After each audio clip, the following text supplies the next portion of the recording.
bàbá wa Maulana Al-Imam Sheikh Abdullah Idris Alagbo AZAKAWIY wọ́n ti wà pẹ̀lú wa ní òwúrọ̀ yìí àwọn ènìyàn wọ́n bá wa sọ̀rọ̀ Ọlọ́run ní òwúrọ̀ yìí tí mo sì mọ̀ pé gbogbo àwa tí à ń bẹ́lẹ̀ tí ẹ̀ ń wò wá jákèjádé gbogbo àgbáńlá ayé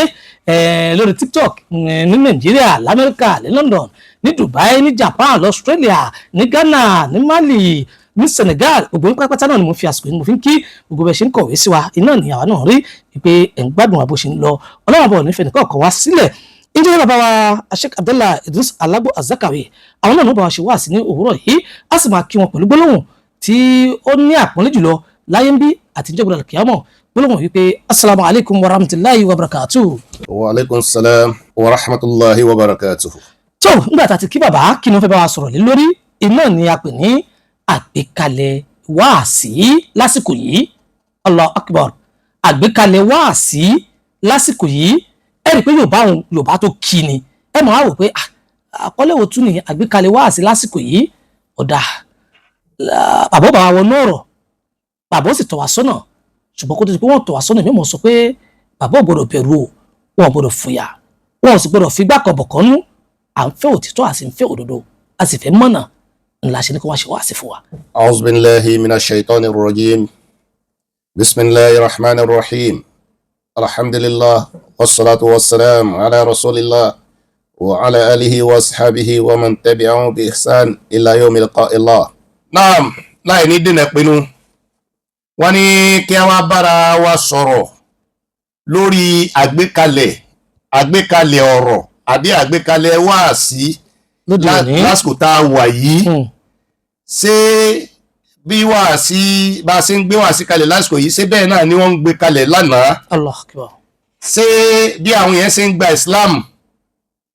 lánàá ṣé bẹ́ẹ̀ náà ni wọ́n ń gba Islam lásìkò yìí. Allahu Akbar. Kí ló fà á tí gbogbo ẹ fi wá rí bẹ́ẹ̀ tó fi jẹ́ pé nǹkan náà ò jọra wọn bíi tàná tí nǹkan náà ò gúnrégé mọ́ bíi tàná tí nǹkan náà ò lọ bó ṣe yẹ kó lọ mọ́ bíi tàná. Ọ̀rọ̀ ni àgbékalẹ̀ ni Yorùbá ní ọ̀rọ̀ ní mú ní yọ obì lápò ọ̀rọ̀ náà ní sì mú ní yọ idà nínú apó bí ẹ bá sọ̀rọ̀ tó dá lẹ́nu tínú àwọn yẹn bá dùn àwọn àgbàlagbà bá dùn lásìkò náà wọ́n yọ obì lápò wọ́n sì gbé fún pé ọ̀rọ̀ lọ́sọ yìí ọ̀rọ̀ náà lèyẹn sì sọ tí wọ́n fi yọ idà ìpè irú ọ̀rọ̀ dáadáa ọ̀rọ̀ tó lè dà lóru wo ni wọ́n tún sọ yìí wọ́n yọ idà ni wọ́n sì bẹ́ orí rẹ̀ dànù láyé ìjọ náà iná wọn fi ní ọ̀rọ̀ ní mú ní yọ obì lápò ọ̀rọ̀ náà ní sì mú ní yọ idà nínú apó. náà a rí i pé láyé tá a wà yìí ìmọ̀ ti pọ̀ ìmọ̀ ti yapa ó yapa débi pé èèyàn tẹ́ ẹ̀ fẹ́ mọ̀ yìí pé àfẹ́ mọ̀ ìta fẹ́ gbọ́mọ́ àfẹ́ mọ̀ ìta fẹ́ se má. láyé ìjọ ìwọ̀nba àmọ́ tí wọ́n ní wọ́n fi àgbékalẹ̀ ọ̀rọ̀ wọ́n fi gbé kalẹ̀ wọ́n fi fa àwọn èèyàn sínú Islam wọ́n fi fa àwọn èèyàn mọ́ra wọ́n fi so okùn ẹbí pọ̀ wọ́n fi so okùn ọ̀rẹ́ pọ̀ wọ́n ò jára wọn sọ́tọ̀ wọ́n fi àsopọ̀ wọ́n ní ká fi ọwọ́ wọ ọwọ́ iná ẹ̀ lọ́wọ́ fi má èèyàn lè fi ọwọ́ kan kó fi pàtẹ́wọ́ láíláí kò ṣe ṣe bàbá ó mú ọwọ́ méjèèjì iná ẹ̀ ló fi lura wọn ló fi pàtẹ́wọ́ ni wọ́n fi gbọ́ ohun tó ń wí. àmọ́ láyé lẹ́ni ọ̀rọ̀ náà ti di pé àwa ń fi ọ̀rọ̀ à ń fi wáàsí lágbékalẹ̀ tẹ́lómi bá sọ̀rọ̀ kalẹ̀ báyẹn máa wá wò yí pé ṣé eléyìí ò ní làákàyè ni báwo lè ṣe ń gbé ọ̀rọ̀ kalẹ̀ báyìí bó bá tẹ̀ jẹ́ pé bóyá bí àyà ṣe wínu bí àdìsí ṣe wínu bí ọ̀rọ̀ àwọn àfáà ṣe wínu wọ́n wá fi làákàyè ó fi jọ wọ́n wá fi gbé kalẹ̀. torí pé Al-Qur'an ní ba'da a'udhu billahi minash shaitanir rajim bismillahir rahmanir rahim ìgbà tí Ọlọ́run sọ fún ànábì wa Muhammad sallallahu alayhi wa sallam Ọlọ́run ní ìrà ànábì id'u ila sabili rabbika bilhikma wal mau'izatil hasana ìrà ànábì tó bá fẹ́ pe àwọn èèyàn sí ojú ọ̀nà Ọlọ́run ojú ọ̀nà èmi Ọlọ́run tí mo dá torí pé má gbàgbé pé bí mo ṣe dọ̀ yìí àìmí náà mo dá wọn tó fẹ́ pè ní náà sì a lè fi túláàsì mú ẹṣin lọ sódò a lè fi túláàsì kì í bọnú omi pé kó mú mi túláàsì kò ṣeé ṣe a máa pera wa ni túláàsì gbígbọ́ rẹ̀ kọ́gbà ní ọlọ́ọ̀bá ló ní. innaka la tahdi man ahbabta walakinna Allaha yahdi man yasha ọlọ́run nínú ànẹ́bí bó ṣe lè kó gbìyànjú tó ò lè fi ọ̀nà mọ ẹni tí wà ànẹ́bí ń fẹ́ pé kọ́ mọ̀nà èmi ọlọ́run bá nìyí máa fi ìmọ̀nà mọ ẹni tí èmi ọlọ́run bá fẹ́ torí pé àlìhídáyà yẹn ọkàn yẹn ìmọ̀nà yẹn ọlọ́run ló ní ọkàn yẹn ọlọ́run ní máa yí ipò bó ṣe wù lànàbí fi máa sọ̀rọ̀ ní fi máa ṣàdúrà yìí pé Allahumma ya muqallibal qulub ìrọ̀ ọlọ́run tí máa yí ọkàn ipò bó ṣe wù sabbit qalbi ala dinik ìrọ̀ ọlọ́run fi ọkàn mi lé ojú ọ̀nà yìí fi ọkàn mi lélẹ̀ dáadáa kọ́ ojú ọkàn mi ó rinlẹ̀ lórí ẹ̀sìn rẹ ọlọ́run ọba ọlọ́ba ní ìran nẹ́bì tó bá fẹ́ pèpè id'u ila sabili rabbika bil hikma làákàyè ni ó lo torí pé làákàyè yìí iná ẹ̀ la fi ju àwọn ẹ̀dá yòókù lọ gbogbo ẹ̀dá tọ́lọ́run dá láyé ọlọ́run dá wọn síwájú àwọn ènìyàn ọdọ ẹranko síwájú wa ọdọ ẹdí oko síwájú wa ọdọ ẹyẹ síwájú wa ọdọ ilẹ̀ síwájú wa ọdọ sẹ́mà síwájú wa ọdọ gbogbo nǹkan tí ń bẹ láyé àwọn èèyàn náà bá dá kẹ́yìn ọlọ́run bá ní làákàyè ni mo fi ní wa laqad karramna bani Adam وحملناه في البحر والبحر ورزقناه من الطيبات وفضلناه على كثير مما خلقنا تفضيلا ọlọ́run bá ní làákàyè mo fún yín mo fi gbé ọlá fún yín ju àwọn yòókù lọ gbogbo nǹkan tí à ń ṣe láyé làwọn ẹranko náà ń ṣe làwọn àwọn ẹ̀dá yòókù náà ń ṣe àmọ́ làákàyè tiwa ni ọlọ́run fi fún wa ló fi jẹ́ pé àwọn máa ṣe yóò máa yàtọ̀ sí táwọn yòókù làákàyè ọlọ́run wá ní ìran nẹ́bì làákàyè tí mo fún ọ yìí ò fi pèpè sójú ọ̀nà ọlọ́run ọba pẹ̀lú làákàyè kó tó gbé ọ̀rọ̀ kalẹ̀ ro pé ọ̀rọ̀ tí mo fẹ́ sọ yìí ṣé yóò da ìlú rú ni àbí yóò tú ìlú àbí yóò tòlú yóò da àwùjọ àwọn mùsùlùmí rú ni àbí yóò tó àwùjọ àwọn mùsùlùmí àbí yóò fọ́ gbogbo ẹ̀ka gbogbo wa fọ́ká síbẹ̀ ẹnu gbọ́dọ̀ ó ti fọ́ká síbẹ̀ nísìn ó fọ́ká síbẹ̀ tọ́ ọlọ́run bá rí wọn máa ń sọ lásánà nígbà nẹ́bì tó bá fẹ́ pèpè wá sí tọ́rẹ wà ọ̀rọ̀ ọlọ́run inú Al-Qur'ani lọ́wọ́ wá àṣetọ́rẹ wà tí yóò mú inú àwọn èèyàn dùn tí yóò jẹ́ káwọn èèyàn ó rí ẹwà Islam tí yóò jẹ́ káwọn èèyàn mọ̀ pé àṣẹ Islam yìí ẹ̀sìn àlàáfíà ní gẹ́gẹ́ bí orúkọ rẹ̀ ó kọ ọmọ máa rọ ọmọ ọlọ́kọ ọmọ nìjánu ọmọ nígbà tá a pè nǹkan ní ẹ̀sìn àlàáfíà láyé lónìí àwa wá sàlámà ẹ̀ àṣàfẹ́kù rẹ̀ nínú Islam àṣàfẹ́kù àlàáfíà nínú Islam lásìkò táwọn wà yìí kí ló bí ọ̀rọ̀ náà ní Allahu Akbar ọ̀rọ̀ ló bí gbogbo wàhálà tó ṣẹlẹ̀ yìí àgbékalẹ̀ wa níbi wáàsí àgbékalẹ̀ wa níbi ọ̀rọ̀ àgbékalẹ̀ wa níbi àwọn tá a fẹ́ pè á máa gbé àgbékalẹ̀ yẹn mọ́ dáadáa. Allahu Akbar wọ́n ní bí wọ́n fẹ́ ṣẹlẹ̀ nílùú kí ni ó bí ọ̀rọ̀ ní máa bí ogun tí máa bí ogun ni látara ọ̀rọ̀ náà ní ti máa ń wáyé wẹ́rẹ́ ẹ wọ́n wo bí ta sọ Islam dàkalẹ̀ lẹ́ni látara àgbékalẹ̀ ọ̀rọ̀ látara pé kásá kí n sá sọ káwọn èèyàn rí i pé tèmi tún yàtọ̀ wọ́n ní khalif too rough àṣàwọn lágbára ni pé khalif too rough bí àfa àkàbà sọ̀rọ̀ kẹ́nìsìn àwọn lágbára pé khalif wọ́n náà yapa sí ohun tó ń sọ ni too rough tí wọ́n bá ti yapa sí àwọn èèyàn mọ̀ wọ́n náà.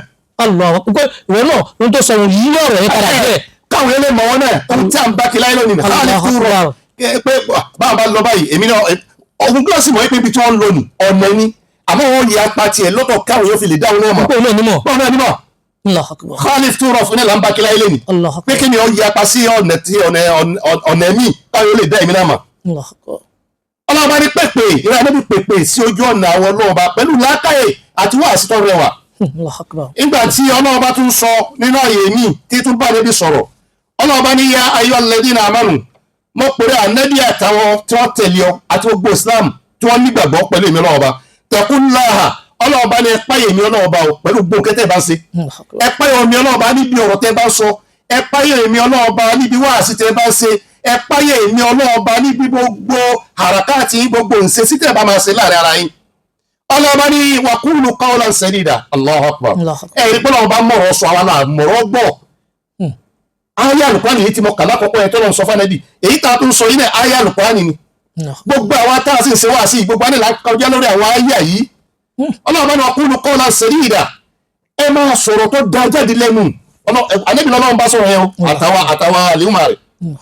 waqulu qawlan sadida ọlọ́run bá ní ọ̀rọ̀ tí ó da tí ó múnà àwọn yẹn dùn tí ó fi mọ̀ wípé Islam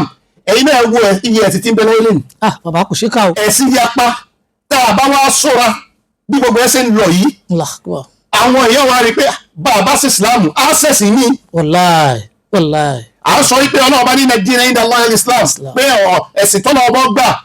lọ́wọ́ wa òun náà ní ẹ̀sìn Islam àwọn èèyàn ń rọ́dù rẹ̀ ní sí pé ó ṣe jẹ́ pé ọlọ́ọ̀bá ṣe sọ wípé ẹ̀sìn kẹ́nu wọ́n gbọ́ òun ló sì dá gbogbo wa. àwọn ẹ̀sìn yòókù ta ló dá wa ta ló dá àwọn ẹ̀sìn náà ta ló gbé làákà ìwọ lọ síbi ọ̀nà ni. bẹ́ẹ̀ ṣe máa sìn ní. bẹ́ẹ̀ ṣe máa sìn ní. Allahu Akbar. wọ́n mú jà wá wọ́n mú ìdí ọ̀rọ̀ wáyé pé ṣé àwọn tí ń sin tí wọ́n ń sìn ní ta ló darí ojú ọ̀nà ta ló dájú wọn síbẹ̀. ṣé ó kọ̀ wù wọ́n. ọkọ̀ wù wọn ọlọ́run ló dájú wọn síbẹ̀ nǹkan tó náà wá gbé sí ojú ọ̀nà Islam yẹn wọ́n ni wọ́n máa dúpẹ́ pé alhamdulillahi alladhi hadana li hadha wa ma kunna linahtadiya lawla an hadana Allah. ìrọ̀lọ́ ọba mo máa dúpẹ́ tó jẹ́ kí n tẹ̀lé ànábì tó jẹ́ kí n gba ẹ̀sìn Islam kìí ṣe pé ọgbọ́n mi ló jẹ́ kí n gbà àwọn tí wọ́n ń ṣe èyí tí wọ́n ń ṣe náà kìí ṣe pé bóyá àwọn náà déédéé ọlọ́run lọ́dún dájú tí wọ́n síbẹ̀. ibi táwọn ọ̀tá wà ní. ẹwà nu ọ̀wá gbọ́dọ̀ fi gbogbo ẹnu bú wọn ó sì gbogbo ẹnu sọ pé ọmọ náà níyí. Allahu Akbar. bí wọ́n bá ti pè é lọ́mọ náà wọ́n á sọ̀rọ̀ pé ṣé iná làwọn wọ̀ jẹ́ káwọn kúkú wọ iná náà. Allahu Akbar. ṣé iná làwọn wọ̀ jẹ́ káwọn wọ iná náà. aláwọ̀ ni wọ́n kúrò qawlan sadida gbogbo ẹ̀yin àfáà tẹ́ bá fẹ́ máa sọ̀rọ̀ gbogbo ẹ̀yin onímọ̀ tẹ́ bá fẹ́ máa gbé ọ̀rọ̀ jáde àgbékalẹ̀ yín ẹ jẹ́ kó máa fa àwọn èèyàn sínú Islam ni ẹ má jẹ́ kí àgbékalẹ̀ yín máa lé àwọn èèyàn kó nínú Islam. àwa wà lọ abábọ̀ a rí i pé à ń sọ páwọn kèfèrí tí wọn ò sí náà ni wọ́n wọ̀ náà iná náà nísìnyí àtúwá ti ń pín káàkiri àwa tá a jẹ́ mùsùlùmí gàgà. ó tún ti kàwá náà. ó ti kẹwà. Allahu Akbar. iná là ń pín fúnra wa nísìnyí. Allahu Akbar. àwọn ká sàtífíkẹ́tì iná fúnra wa ni. kí ló fà á Khalif Turov yapa káwọn èèyàn mọ̀ ọ́ náà sẹ́tẹ̀ nígbà yìí ti dáyé social media yìí Allahu Akbar Allahu Akbar. Allahu Akbar Allahu Akbar. ó ti wá di pé àwọn yẹn ti wá sọ kíní ẹ̀ di tìjára yàní wọ́n ti sọ di business wọ́n ti rí i pé owó ń bẹ lórí TikTok owó ń bẹ lórí Facebook owó ń bẹ lórí YouTube káàkiri ọmọ asáré pé báwo ní ṣe ní followers bẹ́ẹ̀ ni. tí àwọn èèyàn máa gbọ́rọ̀ mi tí wọ́n gbọ́ kó fi lè máa rí owó gbà lọ́dọ̀ àwọn lórí TikTok yẹn àwọn Facebook náà. ohun tó kù láyé nìyẹn ọ̀rọ̀ tí ọ̀rẹ́ kọ́ sọ yóò máa wá sọ. àwọn máa sọ pé ẹlẹgbọ́n tó wí. tọ́ ibi tá a bá yé lẹ́nu ni àgbékalẹ̀ ló sọ gbogbo kí ni ìdìbò ṣe dà yìí wa qulu qawlan sadida ọlọ́run bá ní sọ̀rọ̀ tó da jáde lẹ́nu yuslih lakum a'malakum ọlọ́run bá ń tẹ́ ẹ bá ń sọ̀rọ̀ ọ̀rọ̀ rẹ jáde lẹ́nu yìí a máa tún iṣẹ́ yín ṣe níwájú àwọn ọlọ́run ọba àṣẹ ọ̀rọ̀ rẹ ni ó máa jẹ́ kí Islam ọmọ lọ síwájú àgbékalẹ̀ dáadáa ni ó máa jẹ́ kí àwùjọ Islam ó tó àgbékalẹ̀ tí ọ̀dà yìí ní ń ba àwùjọ àwa mùsùlùmí jẹ́ lẹ́nu. Allahu Akbar. àgbékalẹ̀ ọ̀rọ̀ ọlọ́ba ní yuslih lakum a'malakum ọlọ́ba ní òun ó tún iṣẹ́ iṣẹ́ tẹ́ ẹ bá ń sọ̀rọ̀ ọjọ́ jáde lẹ́nu wa yaghfir lakum dhunubakum ẹ̀wọ̀n náà ó ní gbogbo ẹ̀ṣẹ̀ tẹ́ ẹ bá ṣẹ̀ síwájú àti gbogbo ẹ̀ pátá tẹ́ ẹ bá ti ń sọ̀rọ̀ rẹ jáde lẹ́nu èmi ọlọ́ba ó sì mọ̀ fún ẹ̀ṣẹ̀ yín jìn. ẹ wá wo ọ̀rọ̀ tí ọ̀dà tá à ń sọ jáde lẹ́nu bá a ṣe ń dá ẹ̀ṣẹ̀ síra wa lọ́rùn bí ẹ̀ṣẹ̀ bá ṣe pọ̀ jù ohun tí ọmọ ṣẹlẹ̀ náà ní ṣẹlẹ̀ yìí ẹ̀ṣẹ̀ ló bì àfi ká padà ká jókòó ká ronú pé agbọ́nẹ̀ là ń lọ Mẹ́kà gbogbo àyàwó àfáà tá à ń pèpè sójú ọ̀nà Ọlọ́run yìí à ń lọ Mẹ́kà tabako Mẹ́kà à ń lọ sí Mẹ̀dínà tẹ́ bá ti kúrò ní Mẹ́kà yìí tẹ́ ń lọ Mẹ̀dínà yẹn ẹ máa rí àwọn sandboard tí wọ́n gbé kalẹ̀ tẹ́ bá ti rin kìlómítà kan kìlómítà méjì wọ́n tún gbé kalẹ̀ síbẹ̀ wọ́n máa sọ síbẹ̀ pé idi'u ila sabili rabbika bil hikmati wal mau'izati hasana àyà nǹkan ni wọ́n kọ síbẹ̀ pípẹ́ ẹ̀yin onídàáwà ẹ̀yin tẹ́ ń pèpè sójú ọ̀nà Ọlọ́run ẹ̀yin náà máa wò bẹ́ẹ̀ bá ń pèpè ẹ máa ṣe wáàsí pẹ̀lú làákàyè àti wáàsí tọ́rẹ̀ wa bó ṣe gbé kalẹ̀ títí tẹ́fì dé Mẹ̀dínà nìyẹn. Allahu Akbar. ní Saudi bẹ̀yẹn. Allahu Akbar. ẹ máa kàn títí tẹ́fì dé Mẹ̀dínà bẹ́ẹ̀ bá tún padà bọ̀ láti Mẹ̀dínà bọ̀ wá sí Mẹ́kà náà ẹ tún máa kàn bẹ́ẹ̀ pé idi'u ila sabili rabbika bil hikmati wal mau'izati hasana gbogbo wọn náà láti lọ à sì ń rí kí ló wá dé tá a bá dé tá a máa wá sọ nǹkan tí ọ̀dà jáde lẹ́nu ẹbí tá a bá wà sí délé ni ẹbí tá a bá gbé kalẹ̀ ọ̀rọ̀ dé. ìgbà tí a níbi wa Muhammad sallallahu alayhi wa sallam wọ́n ń pè nìkan ní Abu Musa al-Ash'ari àti Maaz àwọn méjèèjì yìí ànábì bá gbé tó bá fẹ́ rán wọn sẹ́ lọ sí ilẹ̀ Yaman ànábì ọmọ wa sọ yìí pé yassira wala tu'assira wa bashira wala tunaffira wa tatawwa wala takhtalifa mọ́ rìn lọ láti lọ jíṣẹ́ fún àwọn ará Yaman ẹ jíṣẹ́ fún báwọn àti gbogbo aráàlú àmọ́ tẹ́ bá débẹ̀ o yassira wala tu'assira ẹ ṣèrọ̀rùn ni o ẹ má fara ni wọn o. Allahu Akbar. ọ̀rọ̀ tí ó múra wá ní ẹ sọ o wala tu'assira ẹ má jẹ́ kí wàá sí ni ó lé kókókókó. karama ni wọn. o wa bashira bẹ́ẹ̀ bá débẹ̀ ọ̀rọ̀ tí wọn ó dùn ni ẹ sọ fún wọn. ọ̀rọ̀ tí ó múnú wọn dùn tí wọn náà rí pé ẹ̀sìn làwọn fẹ́ gbà yìí àwọn tí sì ń bẹ́ẹ̀ tẹ́tọ́ ń bẹ́ẹ̀ náà sẹ́lẹ̀ tí wọ́n mọ̀ dùn pé àwọn rí ẹ̀sìn wọ̀ àwọn ò sí ọ̀nà tọ̀ wà látúnẹ̀ fíra àtẹ ẹ bá dọ̀hún ẹ má ṣe wáàsí tí ó lé àwọn èèyàn kó lójú ọ̀nà Ọlọ́run ẹ má ṣe wáàsí tí ó lé àwọn èèyàn kó nínú Islam Ànábì ní bá wọn tí ń lọ Yaman sọ̀rọ̀ Abu Musa al-Ash'ari wa Mu'az wàtàtọ̀ wala takhtalifa ọ̀rọ̀ tí ó mú wọn tẹ̀lé Ọlọ́run wala takhtalifa ẹ bá dọ̀hún ẹ má takora yín àti wọ ẹ̀yin méjèèjì tẹ́ ń lọ yìí ẹ má ṣe wáàsí tẹ́ máa fi takora yín takhtalifa tí ọmọ wa mú yín yàsọ́tọ̀ táwọn ọmọ wa wò pé sáwọn tá a fẹ́ tẹ̀lé náà ni wọ́n ti ń pín àlára yìí ẹ wo bí táyé délé ni ẹ wo Ànábì wa Muhammad sallallahu alayhi wa sallam ẹ wo tọ́ta Ànábì ti sọ̀rọ̀ yìí ẹ wá wo ayé lẹ́ni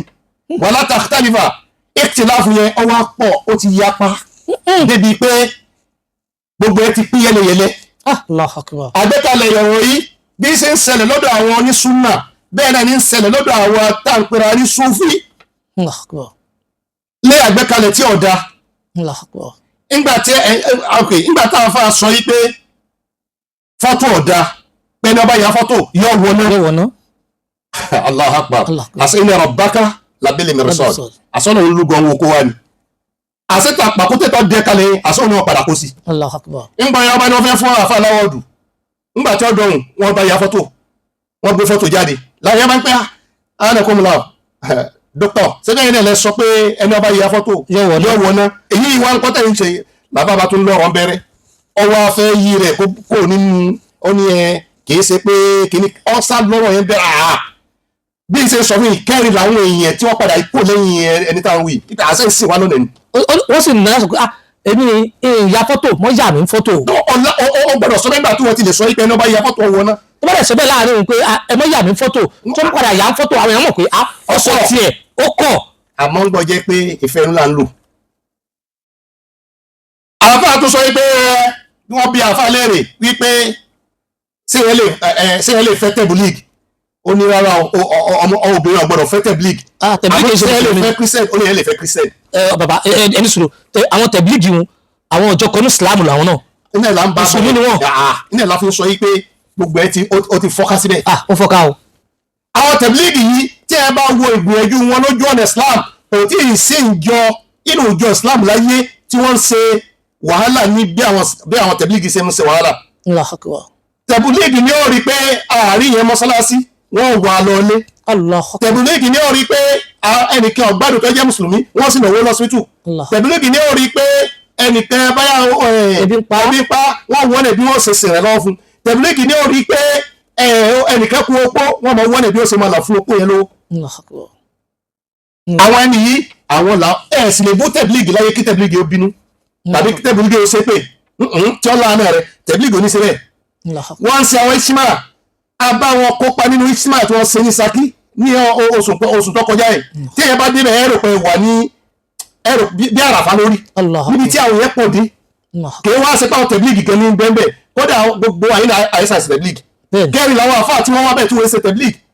tí kálukú náà rí pé bí èèyàn bá jorí ahun níjọ́ náà orí èèyàn rò pé ṣé Islam ní àwọn ilẹ̀ tó wá ń gbógun ti pé èèyàn gbọ́dọ̀ fẹ́ wọn.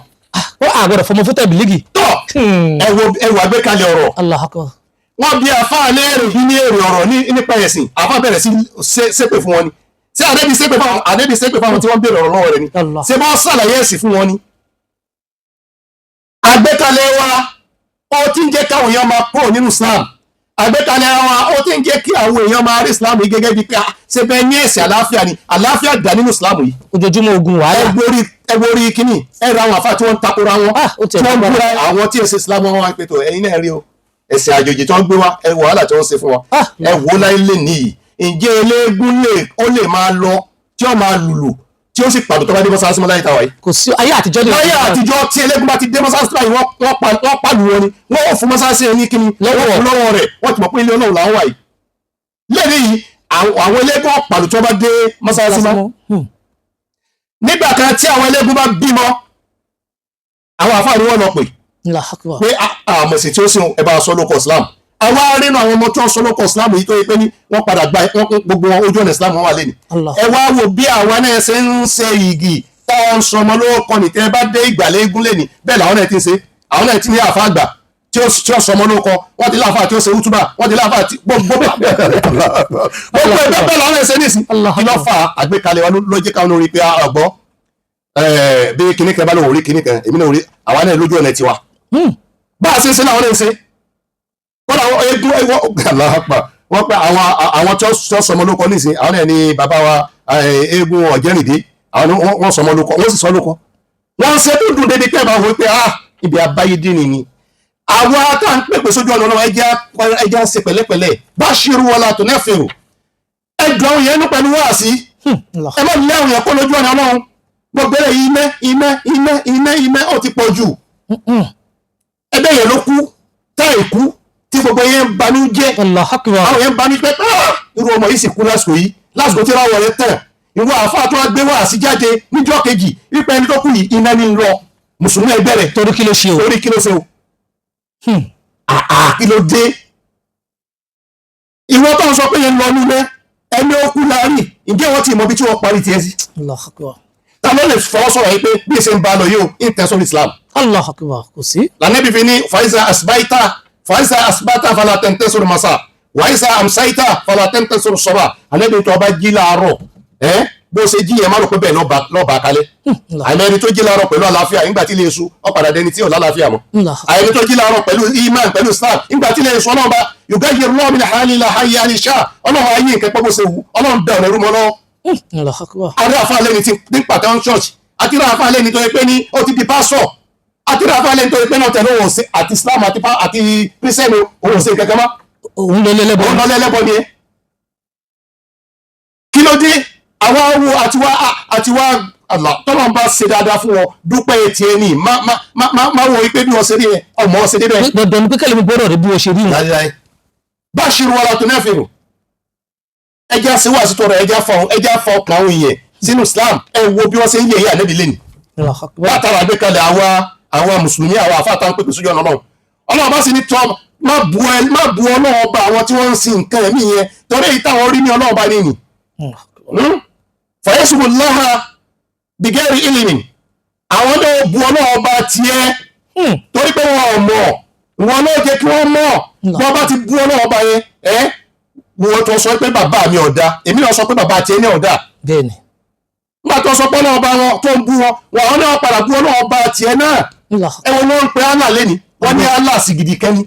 wọ́n ní èrè kẹ́ni wọ́n ní Muhammad lẹ́nu tí wọ́n pé ó jí Allahu Akbar àwọn aláfà ẹwọ bí wọ́n ṣe ń yẹ Ànábì wa Muhammad Ànábì tó náà sọ pé òun gbé dìde rahmatan lil alamin tó sì jẹ́ nígbà kan tó bá dárúkọ Ànábì àti kírísítẹ́nù àti eléfà ọ̀gbìn wọn máa gbogbo ló sọ pé sallallahu alaihi wasallam. nígbà táwọn bẹ́ẹ̀ kékeré tí bàbá wọn Alágbó tí wọ́n jẹ́ ìmáàmù lókè Dáúdù bàbá kẹ́ ń bẹ́ẹ̀ tó ń pè ní bàbá lábà tí wọ́n bá ti fẹ́ ṣe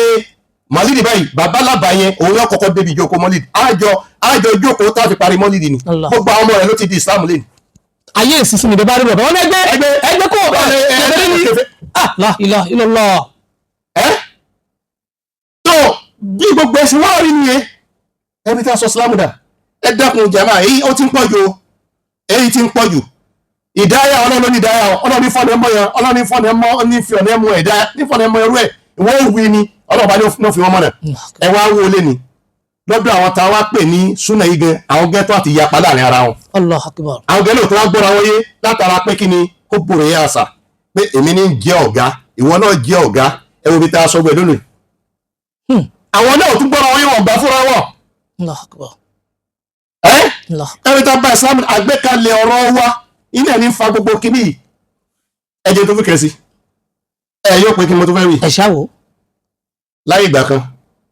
níbo lágbọ́n tí ó ń jẹ́ mufti ẹgbẹ́ mufti kò sí mufti ẹwọ mufti ṣe yapa lé ní mufti yapa o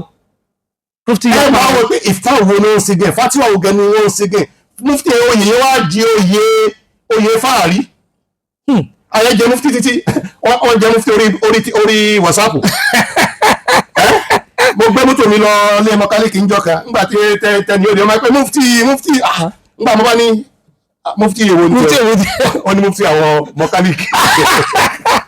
wọ́n ní mufti àwọn mọkálíkì àwọn tó lè jẹ́rìí sọ̀rọ̀ yín bẹ. Allah akbar. ẹ wo mufti eléyìí mufti tọ́wọ́ mufti ní gbogbo alam Islam lágbàáyé tí wọ́n bá ti jẹ mufti ní ní kọ́ńtírì kan wọn ẹnìkan ò tún lágbára pé òun tún jẹ́ mufti mẹ́fẹ́ ní pé ọ jẹ́ mufti state àbọ̀ jẹ́ mufti local àwọn yẹn jẹ́ mufti agboolé nìsín. Mufti agboolé mufti tọ̀wọ́ mufti tìdí mufti nígbà táwọn afá kan tẹ̀ wọ́n ní mufti ọwọ́ di kíni ó di mufti táwọn tó ẹ̀rí ibi abá gbogbo èdè ní àgbékalẹ̀ wa náà ló jẹ́ kálukú ọmọ wa yà pàrọ̀ yìí. bàbá ẹ sọ̀rọ̀ kọ́lẹ̀ kan nípa pé ṣé àwọn mufti wọn àwọn ni wọ́n ṣe fatwa. àwọn ohun tó ń pè ní mufti ni adájọ́ ẹ̀sìn ẹ wá jẹ́ abéèrè pé àwọn tí wọ́n ń pè ní mufti yìí ṣé ìmọ̀ wọn débẹ̀ kí wọ́n tó di mufti yóò kọ́kọ́ jẹ́ adájọ́ ní kọ́ọ́dí àlùkọ́ọ́dí yóò kọ́kọ́ jẹ́ oyè kọ́ọ́dí náà gbogbo àwọn tó jẹ́ mufti sáwọn jẹ́ kọ́ọ́dí ṣé mufti fáàrí lókù tá ń jẹ. mufti fáàrí lókù ẹjọ́ ẹ̀sìn wọn ló ń gbé lọ sọ́dọ̀ wọn ṣẹ́dọ̀ tún dàgbò ẹ̀rú náà ni. nǹkan tó jẹ́ kí n béèrè bẹ́ẹ̀ ni pé ẹnìkan náà ọ̀rọ̀ kan ló dàrú débi pé a ti kọ́kọ́ fa ọ̀rọ̀ yẹn àmọ́ wọn bá làwọn náà sì kéénu kí a ti mọ̀ ká bẹ̀rẹ̀ lọ́yọ̀ àfa ìsìnkú bẹ̀rẹ̀ nǹkan ọ̀rọ̀ mọ̀ kí gbàgbà ti béèrè.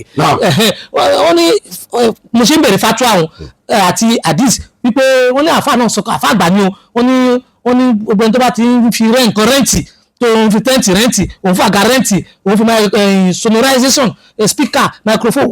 tí christian bá wá síwájú ẹ àbáwọn ẹlẹ́bọ nípa àwọn fẹ́ lò ó níbi ìjọsìn àwọn àtàwọn tó fi kòkó orin tó fi sóúnjẹ rẹ́ǹtì wípé a gbọ́dọ̀ rẹ́ǹtì ẹ̀ fún wọn wípé kò bá sílámù mu wọ́n pé wọ́n fẹ́ bẹ́ẹ̀ sínú àdìsí ló wà ní àwọn onífàtúwà. ohun tá à ń sọ gan-an ni àgbékalẹ̀ iná ní fa gbélé yìí wọn àwọn lágbékalẹ̀ ọmọ wọn bó ṣe ń gbé nǹkan kalẹ̀ sígbà tá níbi ìdè Mẹ́dínà kò bá àwọn kírísítẹ́nì lọ́hùn kò bá àwọn Yahudi lọ́hùn ni sáà náà bí ọba wọn ṣe ni àdébí ọ̀fà wọn mọ́ra ni kódà àkà gbọ́ nínú tàn wípé ní ayé Sayyidina Umar àwọn kẹwàá lọ bá Umaru ní wọn láwọn Yahudi àtàwọn Nasara ń gbà náà tí wọn lọ bá ìmọ̀ bí nẹ́sùn yẹn sì lọ́mọ sádẹ́dẹ kúkúrú àsìkò àyílà tó inú àsìkò táwọn ènìyàn sin lọ́run tí wọ́n Umaru sì mọ̀ pé Yahudi ni wọ́n. àwọn Júù ni wọ́n instead tí Umaru fi sọ pé kí wọ́n jáde kó onú mọ́sálásí yẹn Umaru ní ẹ wá àyè kan ní ẹgbẹ́ kan bẹ́ẹ̀ ẹ̀sìn náà wọ́n bẹ́ẹ̀. Allahu Akbar. kẹ́tí èyí nìsín ẹ̀sìn náà wọ́n níbẹ̀. ohun tí a fẹ́ jẹ́ kó yé wa ń bẹ̀ fẹ́ẹ̀ tẹ̀ náà tẹ̀ gbọ́n wa lẹ́nu pé bí ìgbà tó jẹ́ pé wọ́n lọ sí conference wọ́n lọ meeting. Umaru ní ẹgbà tásìkò tó sin náà wọn tó Umaru ní ẹ̀sìn náà yín bẹ̀. Allahu Akbar. ìbọ̀lá láti rí tiwa lẹ́yìn àtẹ̀wárí ìjọ́mọ ènìyàn ilé ẹ̀ lọ ṣáájú ẹ̀sìn ìjẹ́ ọmọ ènìyàn ọ ṣáájú ẹ̀sìn lànàbí fi sọ yí pé akujiran ìwọ tí yóò fún aládùúgbò ẹni tó bá ìbá jẹ́ kírísítẹ́nì o ìbá jẹ́ ẹlẹ́bọ o ìbá jẹ́ mùsùlùmí o ọ̀ka ilé ogójì lọ́wọ́ ọ̀tún ọ̀ka ilé ogójì lọ́wọ́ òsì ọ̀ka ilé ogójì níwájú ọ̀ka ilé ogójì lẹ́yìn gbogbo àwọn tí bá ń bẹ nílé ilé ogójì yìí ọmọ ṣe dáadáa sí wọn. ọ̀sẹ̀ yóò pé mùsùlùmí ni o àbí kírísítẹ́nì o àbẹ́lẹ́bọ ni o tó wá ti lè jẹ́ aládùúgbò rẹ Ànábì ní kò ṣe dáadáa sí. òní bẹ́ẹ̀ bọ́lẹ̀ sí ọ̀pọ̀ mùsùlùmí ní kí àwọn tó wà ládùúgbò wípé òun gba sálámù wọn mọ́. náà gbogbo kìíní àti ìfàgbé kalẹ̀ dá gbogbo ẹ̀rú. Allahu Akbar. bó ṣe ń ṣẹlẹ̀ lọ́dọ̀ àwọn oníṣúná bẹ́ẹ̀ ni ṣẹlẹ̀ lọ́dọ̀ àwọn oníṣúfì náà. àwọn oníṣúfì àgbékalẹ̀ tiwa náà ti ń jẹ́ káwọn máa rò wọ́n ti ń wo ìgbà kí ni ń ṣẹlẹ̀ gẹ́gẹ́. ìgbà tí àfa àgbà ó dìde ṣéwù ta pé ṣéwù tó ní sọláàtì fati afdalu min qira'atil Qur'an pé sọláàtì fati ó ní àpọ́nlé ju alukurani lọ. sọláàtì fati sì ni ọ̀rọ̀ ẹ̀dẹ́ èèyàn lásán ni. alukurani kalamullah ọ̀rọ̀ náà bá ní wọ́n sì bí ànábì wa Muhammad sallallahu alaihi wasallam wọ́n ní ọlọ́run ní bẹ fún alukurani náà ànábì ní fadlu kalamillah ala sa'iri kalam ka fadlillah ala al-makhluqat ọlọ́tí ń bẹ fún alukurani yẹn tó ó ní lórí gbogbo ọ̀rọ̀ yóò kó ọjà gẹ́gẹ́ bí ọlọ́run lórí àwọn ẹ̀dá tó kù ni. ọ̀rọ̀ náà lálùkọ́ gbọ́dọ̀ fún ọ gbé ọlá fún ọ̀rọ̀ ẹ̀dẹ́ yẹn ju ọ̀rọ̀ náà bá lọ. ó tàṣe jù bọ́. kódà àdìsí alẹ́ Muhammad ẹ gbọ́dọ̀ gbé ọlá fún àdìsí ju alẹ́ Allahu Akbar. àwọn afọ́nisọ́fì àgbékalẹ̀ yìí ọ̀dà ká máa sọ pé sọláàtì fati ó ní àpẹẹrẹ ju Al-Qur'an lọ ọ̀tọ̀ sí ní bí wọ́n ṣe fẹ́ sọ àmọ́ àgbékalẹ̀ táwọn sọ àgbékalẹ̀ wà sí iná ẹ̀lọ́fà àti tó fi ta bọ̀bọ̀ létí àwọn èèyàn. tó bá sì ń lọ bẹ́ẹ̀ àwọn tó ń tẹ̀lé wọn máa ní ibi ó dé dúró yìí ẹ̀yà jẹ́ wà kan ní ìṣe. lọ́dọ̀ àwọn ọmọdé sófin náà àgbékalẹ̀ ọ̀rọ̀ ẹ̀wọ̀n tí ń dálẹ̀ láyé lẹ́ni tó fi á di pé àwọn tá a pè láàfà gbà ń padà ń pé ọ̀rọ̀ tí àwọn sọ àwọn kò jẹ́ àgbékalẹ̀ ní. Allahu Akbar. bí wọ́n ṣe gbé ọ̀rọ̀ yẹn kalẹ̀ ńgbà ní ọ̀ta bọ̀ǹbọ̀ǹ létí àwọn èèyàn láti sọ pé àgbékalẹ̀ wá sí ẹ wá wo fìtínà tí ọ̀rọ̀ yìí dálẹ̀ lẹ́ni apàdà wá padà yìí pé ọ̀rọ̀ tí mo sọ́njọ́ sí o mo kò jẹ́. pé ìgbà tí mo sọ ń gbà yẹn bí làákàyè ṣe mọ nígbà yẹn ni mo fi sọ. ó wá di wàhálà lẹ́yìn bẹ́ẹ̀ pé ọlọ́run kódà bí ìbá ṣe pé ipò tí irú wọn wà ní ó lè tó ẹja gbéná. àgbékalẹ̀ yìí ti ń da wàhálà lẹ̀ púpọ̀ láàrin àwọn afọ́dúnṣúfì bákan náà. ẹgbẹ́ àgbékalẹ̀ ọ̀rọ̀ tí ṣé omi ọmọ sọ fún àwọn mòrídìí rẹ̀ lẹ́nìí nígbà pé nǹkan ní Sufi ojú ọ̀nà kan náà pé Tìjàníyà ọ̀gá wa ní Ahmada Tìjàní ẹ wá wo ọ̀pọ̀ mòrídìí ní ọ̀gbọ́dọ̀ lọ sí ọ̀dọ̀ ṣéwù mi. Allahu Akbar. kẹtí yẹn ní sí mòrídìí ní ọ̀rọ̀ lè lọ sí záwíyà lọ́dọ̀ ṣéwù mi ó ti á di pé ó lóhùn yẹ fún alùpàlà amúrí àǹfọ̀sìn lẹ́ amúrí Islam kálukú ń ṣiṣẹ́ lórí tara rẹ̀ kìí ṣe pé torí ti Islam mọ́. Allahu Akbar. Allahu Akbar. àgbékalẹ̀ yìí ọ̀dá nǹkan tí a ń sọ fáwọn èèyàn àwọn ọmọlẹ́yìn wọn ọ̀dá tẹ́ bá rí lọ́dọ̀ àwọn onísúnẹ̀ ẹ rí lọ́dọ̀ àwọn onísúfí gbogbo ẹ ti wá yapa àwọn arìnrìn wọn pé kí ló dé àtẹ̀ntì ń sin lọ́hùn àtẹ̀ntì òsín àwọn ọmọpọ́lọ́hùn nìkan ló dára mọ́ àwọn àtàwọn jẹ́ mùsùlùmí gan àwọn ọmọpọ́lọ́hùn kẹlẹ́ là ń sìn mọ́. ilahuna wahid nabiyuna wahid kitabuna wahid shahruna wahid qiblatuna wahida ọlọ́run ọba kẹ́lẹ́ ni àdébí wa ọ̀kẹ́lẹ́ ní àdébí pé méjì ni. kò pé méjì. Kùránì yìí sọ pé méjì ni. kò pé méjì. oṣù tá ń gbààwẹ̀ yìí sọ pé méjì ni. kò pé méjì. ibi tá ń dájú kọ ṣe bí kíbla wa yìí ọ̀kẹ́ náà ni kí ló wá dé. ẹ dákun jama àgbékalẹ̀ wa iná ní fa gbogbo wàhálà yìí o. láyé ìgbà kan àwọn bàbá tí wọ́n bá fẹ́ ṣe wá sí wákà ni wọ́n kọ́kọ́ dá lọ. àwọn èèyàn tún dé wọ́n ní àwọn tó ń dá wákà yìí wípé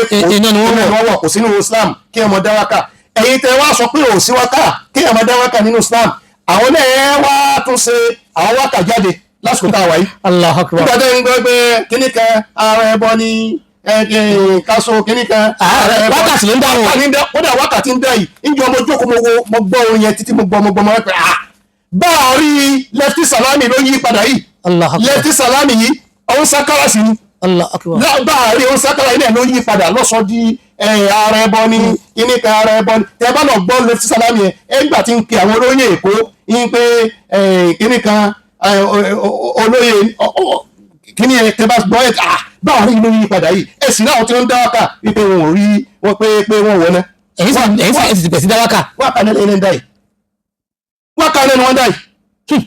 torí bẹ́ẹ̀ àgbékalẹ̀ ọ̀rọ̀ yìí iná ní fa wàhálà yìí o àbí Ọlọ́run ibi tí Islam dé lónìí tọ́ gẹ́gẹ́ bí ọ̀rọ̀ tá a sọ pé gbogbo ẹ ti fọ́nká síbẹ̀ ẹ̀yin tẹ́ bá ń gbọ́ wa ẹ̀yin tẹ́ ń gbọ́ wá sí ẹ dákun gẹ́gẹ́ bí àwọn bàbá wọn pé ọ̀rọ̀ mi ni ẹ gbọ́ ẹ má wà ní ẹ má wà tí ọ̀pọ̀lọpọ̀ máa ń hulé ni o ọ̀rọ̀ Ọlọ́run tẹ́ bá gbọ́ tẹ́ rí pé yóò ṣe láǹfààní ilé ìtẹ́mú Ànábì ní husma safa wàdàmá kádùrà mú ohun tó bá da tó rí pé yóò ṣe láǹfààní wàdàmá kádùrà tó bá ti rí bọ́ọ̀lọ̀ tó sọ yìí olè yóò kó ba wọ́n fílẹ̀ ọ̀pọ̀lọpọ̀ àwọn àfọ́tò sì ń sọ̀rọ̀ ohun àwọn tó fi máa gé the ground wọ́n fi máa fi jẹ́ tí wọ́n mú wà nílùú. torí bẹ́ẹ̀ abẹ́ Ọlọ́run ọba tí tún pẹ́ ṣe níbi ọ̀rọ̀ Ìsìlámù yìí dé lónìí àfi kí Ọlọ́run ọba bá wa dá sí i pé kọ́nà ọba bá wa tún tò kọ́ bá wa tún ṣe gbogbo ẹ ti fọ́jú ó ti fọ́jú kò sí ohun tó fà àwọn afárá ni Ọlọ́run sì bí wa o Ọlọ́run bí wa o wala nasalanna allazina ursila ilayhi wala nasalanna mursalin Ọlọ́run bá ní á béèrè lọ́wọ́ àwọn tààrà yín sí o á sì béèrè lọ́wọ́ yín tààrà yín sí á béèrè o Ọlọ́run bá dákun kọjọ ọ̀rọ̀ tá a sọ tí ó jẹ́ ìbálẹ́jọ́ ọbú fún wa níwájú Ọlọ́run níjọ́ gbẹ̀rẹ̀ kìyàmà Ọlọ́run bá dákun mọ́jà sọ o Ọlọ́run kó ṣàánú wa o Ọlọ́run kó ṣàánú wa o Ọlọ́run jẹ́ àríbìrì gbé kà á ti wà nínú ọkọ̀ báyìí àmọ́bi tọkọ̀ wọ́n gúnlẹ̀ sí àmọ́bi tí ó gúnlẹ̀ sí Ọlọ́run àdéhùn tí ó dé bá wa tá a fi di nǹkan ẹ̀mí tá a fi ní ṣe Islam wọn Ọlọ́run gbé bẹ́ẹ̀ nìkan wa àwọn tí wọ́n sì kó ní Islam náà Ọlọ́run bá ti dá ìdá padà Ọlọ́run sábà bá wọn dá wọn padà àwọn tí ò tí ì mọ̀ nípa Islam Ọlọ́run jẹ́ kí ìmọ́lẹ̀ Islam kókó sí wọn lẹ́nu la ilaha illallah ala Muhammadu rasulullah azza wa salamu alaykum wa rahmatullahi wa barakatuh. wa alaikum salam wa rahmatullahi wa barakatuh. wa kí ọba wa Sheikh al-Imam Abdullah Idris Alagbo AZAKAWIY